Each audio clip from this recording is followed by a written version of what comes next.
Algumas dessas dinastias são diretamente o resultado das revoltas camponesas.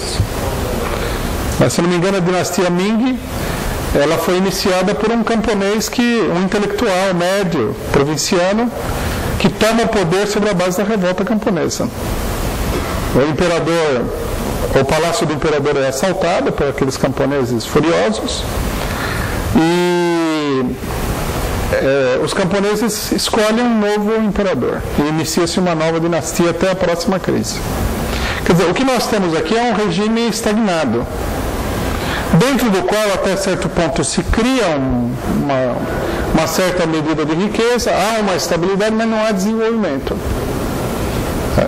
Essa é a característica central da situação de países como a China, da China em particular. Vocês podem ver que há um contraste entre essa situação e a situação de países, por exemplo, como os países latino-americanos, que, embora tenham uma tendência à estagnação, há uma tendência muito maior ao desenvolvimento permanente. Tendo começado, logicamente que, por exemplo, o Brasil ele começa a ser colonizado pelos europeus em 1500. Em 1500, a China já tinha 1500 anos de história. Por aí você pode comparar o ritmo, a velocidade do desenvolvimento de ambos os países. A China, que já tinha uma civilização, um império, etc. e tal, é completamente um regime social estacionário. Bom, logicamente que, por que a situação era assim? Porque não havia dentro desse tipo de sociedade forças sociais capazes de criar um outro regime social.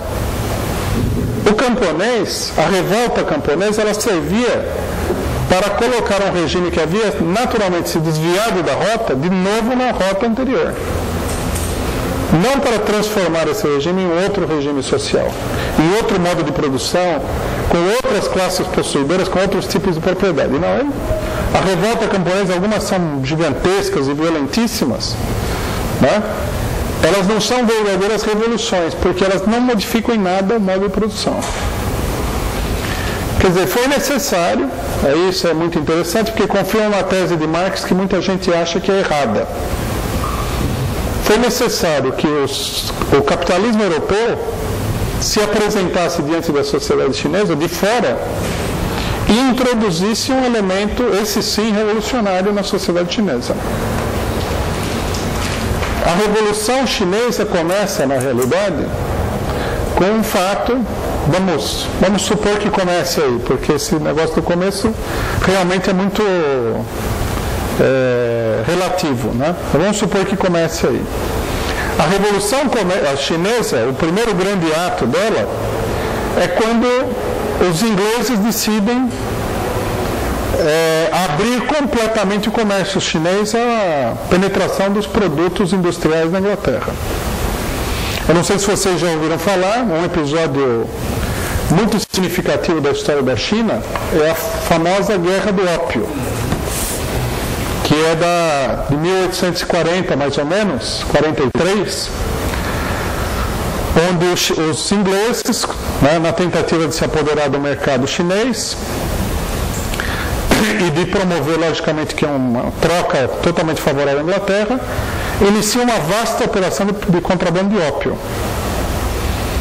Porque o ópio servia para os ingleses desviarem o dinheiro da China por meios excepcionais. Todo mundo sabe, hoje em dia, a importância e o funcionamento da droga numa determinada sociedade. É um solvedouro de dinheiro. Isso aí era uma espécie de cabeça de ponta dos ingleses para penetrar no mercado chinês e também, num certo sentido, dominar a população, porque droga cria aí uma dependência, etc. e tal. Os chineses, vendo que a situação começava a se deteriorar, que eles estavam indo para a 10ª crise nacional da dinastia ia cair, fecham o mercado, apreendem o contrabando de drogas dos ingleses, fecham o mercado chinês a esse contrabando. Aí a rainha Vitória da Inglaterra, pessoa de altíssima moralidade, declara não que o povo tem que consumir droga, porque seria hediondo, mas que a liberdade de comércio é uma das liberdades essenciais do ser humano, mesmo que seja a droga. E os ingleses aparecem na costa chinesa com navios poderosíssimos, canhões que os chineses que inventaram a pólvora nunca nem tinham imaginado que poderia existir, e colocam a China totalmente de joelhos, rapidamente. E impõem um tratado onde os privilégios comerciais se amontoam. Depois disso virão os outros países capitalistas, né? Como os norte-americanos, os alemães, os franceses e assim por diante, né? Tomar conta da China, dominar completamente a China. Essa dominação, que normalmente, se vocês leem livros de história sobre a China, a Revolução Chinesa, a dominação vai ser apresentada de maneira unilateral, como sendo assim o primeiro grande crime do colonialismo ocidental contra a China. O que é um fato, que foi um grande crime, mas ao mesmo tempo, porque a história não é feita sobre a base de nenhuma moralidade, foi essa investida sobre a China que abriu caminho para a introdução do capitalismo na China e uma nova época na história chinesa, quer dizer, para um verdadeiro desenvolvimento. Porque é lógico, com o comércio britânico, norte-americano, alemão, francês, vieram as mercadorias, a ampliação do mercado, capitais, formação de empresas comerciais, industriais e assim por diante. Quer dizer, foi introduzido de fora para dentro o capitalismo na China, criando aí duas novas classes embrionariamente que iriam mudar o panorama do anterior da China, onde havia a classe dos proprietários latifundiários e a classe dos camponeses. Vai aparecer o proletariado e a burguesia. Quer dizer, a guerra do ópio é onde começa de fato a Revolução Chinesa. A introdução do capitalismo cria uma contradição que vai levar ao colapso total do Estado chinês e a tomada do poder pela classe operária em 1949. Nós podemos dizer nesse sentido que a Revolução, uma vez que a década de 40 é a década de 40, o processo revolucionário direto durou 100 anos. O processo de amadurecimento das contradições sociais e tudo mais, né? A partir daí, logicamente, que a dominação imperialista do país enfraquece extraordinariamente o Estado imperial chinês, porque em nenhum país a população pode deixar de ver que o Estado todo-poderoso, opressor, é fraco diante de uma outra força que se apresentou ali. Isso daí é um fato que leva a uma crise política necessariamente. Aí os chineses, depois da crise do ópio, vão sofrer aí, depois da crise do ópio, da penetração capitalista, vão sofrer duas grandes crises revolucionárias, né?